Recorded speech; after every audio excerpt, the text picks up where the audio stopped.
Praise the Lord. आज की प्रार्थनाओं का शीर्षक है कन्फेशन ऑफ सिंस, यानी कि पापों का पश्चाताप, पापों का परामर्श, पापों का बयान। तो हम देखते हैं पहले जॉन के पहले अध्याय में 9वां वचन। अगर हम अपने पाप कबूल करते हैं तो ईश्वर दयालु और क्षमाशील है, जो हमें हमारे हर एक पाप से मुक्ति दिलाने के लिए सक्षम है। केवल एकमात्र प्रभु यीशु के नाम पर पुरोहित द्वारा हमें पश्चाताप और परामर्श द्वारा पाप से मुक्ति मिल सकती है। हमने चाहे कितने भी घोर पाप किए हो, लेकिन ईश्वर की दया अनंत है और हमारे हर पाप की माफ़ी हमें अपने पाप कबूली से मिल सकती है। याकूब के ग्रंथ में हम देखते हैं जेम्स 5:16, याकूब के ग्रंथ में 5वां अध्याय 16वां वचन, जहाँ पर हमें बताया जाता है कि एक दूसरे से अपने पाप कबूल करो और एक दूसरे से माफ़ी मांगो, जिससे कि आपके पापों की माफ़ी मिल सके और आपको चंगाई मिल सके, क्योंकि सच्चे और प्रामाणिक व्यक्ति की प्रार्थना शक्तिशाली और प्रभावशाली होती है।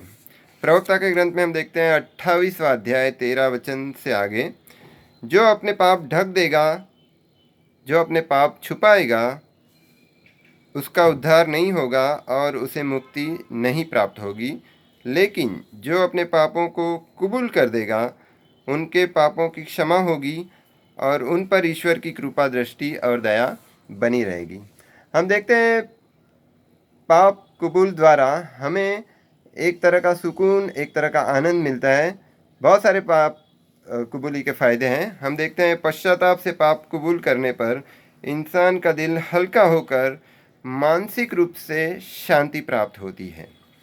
ख्रिस्ती लोग पुरोहित के पास और अन्य धर्म के लोग जो है वो सीधे ईश्वर के पास प्रार्थना करके पापों का पश्चाताप और परामर्श से मुक्ति प्राप्त कर सकते हैं। पाप से पश्चाताप करके परामर्श करने पर हमें एक तरह का आत्म संयम मिलता है, जो हमारा पाप से लड़ने का हौसला बढ़ाता है। पाप द्वारा हमारा संबंध अपनों से और अपने आप के शरीर और आत्मा से जो टूट जाता है, जबकि पापों की कुबली से हम अपना खोया हुआ संबंध अपने आप से, दूसरों से और ईश्वर से फिर से जोड़ सकते हैं। परामर्श द्वारा हमारी खोई हुई पवित्रता हमें पवित्र आत्मा की दया से फिर से प्राप्त होती है। बिल्कुल सच्ची बात है, पाप द्वारा हम अपवित्र हो जाते हैं और पाप के कबूल करने से हमारी खोई हुई पवित्रता हमें फिर से मिलती है। और सबसे विशेष बात यह है कि परामर्श के साथ पाप कबूल करने से हम दूसरों की नज़र में भले से गिरे हों, लेकिन ईश्वर की अनंत दया दृष्टि से फिर से ईश्वर की नज़र में हम पवित्र होकर उठ सकते हैं। तो ईश्वर की कृपा हम पर अनंत है, और हालांकि हमारे पापों द्वारा हम ईश्वर से दूर हो चुके हैं, फिर भी ईश्वर की दया इतनी ज़्यादा है कि हमारे हज़ारों पापों के बावजूद ईश्वर हमें अपने पापों से बाहर निकालने के लिए हमें प्रोत्साहित करते रहते हैं। पश्चाताप और परामर्श हमारी आत्मशक्ति बढ़ाता है, और परामर्श से हम एक संत की तरह, प्रभु यीशु की तरह अनंत शांति का अनुभव कर सकते हैं। पवित्र शास्त्र में हम देखते हैं राजाओं के पहले अध्याय में पहले वचन से आगे, जहाँ किंग डेविड, राजा दाऊद जो थे, उन्होंने बातशेबा के साथ गैर संबंध बनाकर एक घोर पाप किया, जिसकी वजह से उनके सारे साम्राज्य पर, और इतना ही नहीं, उनके निजी लोगों पर, उनके घर कुटुंब के लोगों पर बहुत ही विपत्ति आई, और एक छोटी सी गलती के मारे। और बाद में हम देखते हैं जब राजा दाऊद पूरी तरह से, पूरे दिल से, मन से पापों का पश्चाताप करते हैं, ईश्वर उन पर खुश होते हैं और उनके दुश्मनों से उन्हें बचाते हैं। तो पाप द्वारा हम ईश्वर से दूर हो जाते हैं, अपने आप से दूर हो जाते हैं, अपने संबंधियों से दूर हो जाते हैं, लेकिन पापों की कबूल से, पश्चाताप के द्वारा हम फिर से ईश्वर से जुड़ सकते हैं, अपने करीबी लोगों से जुड़ सकते हैं। मत्ती के अध्याय में 6 अध्याय वचन संख्या 15 में हम देखते हैं, जहाँ जूडास जो प्रभु के 12 अनुयायियों में से एक थे और जिन्होंने ईश्वर को पकड़वा कर अपने हाथों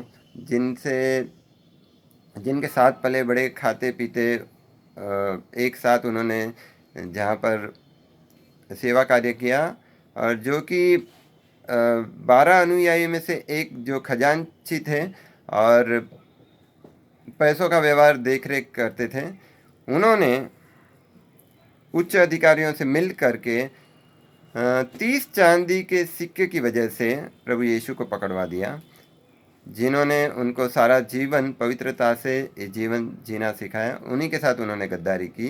तो हम देखते हैं आगे 27वें अध्याय में, जहाँ पर जूडास को ये पश्चाताप होता है कि उन्होंने जिनके साथ जीवन गुजारा, जिन्होंने उन्हें मार्गदर्शन दिया, पवित्र आत्मा से पवित्र जीवन जीना सिखाया, उन्हीं के साथ उन्होंने गद्दारी की।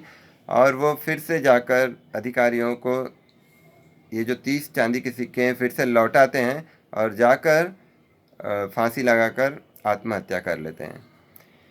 तो हम देखते हैं कि पश्चाताप द्वारा जो हमारा संबंध ईश्वर से टूट गया है वह फिर से जुड़ सकता है। पापों के द्वारा जो हम अपने आप से और गैरों से संबंध तोड़ लेते हैं, वो पाप के कुबुल से हम फिर से ईश्वर से अपना नाता बना सकते हैं।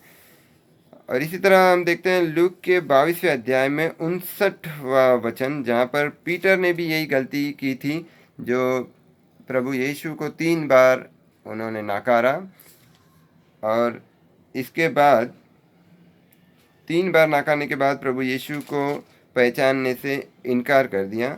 लेकिन बाद में उन्हें पश्चाताप घोर हुआ और उन्होंने रो रो कर पूरे दिल से आंसू बहाकर अपने पश्चाताप को जाहिर किया और इस तरह से ईश्वर की नज़र में अपने आप की पवित्रता कायम रखी। हालांकि उन्होंने भी प्रभु यीशु को 1 नहीं 2 नहीं 3 बार नकारा था, लेकिन जो गलती जुडास ने की वह संत पीटर ने नहीं की और इस तरह से वो ईश्वर के नज़र में पवित्र रहे। तो हम देखते हैं हमारे जीवन में हम कई बार गलती कर लेते हैं, जाने अनजाने हमसे गलती होती है, लेकिन ईश्वर दयालु है। हमारी हज़ारों गलतियों के बावजूद हमें अपना कर हमें फिर से शुद्ध करके पवित्र करके हमारे पापों से हमें मुक्ति दिलाना चाहते हैं।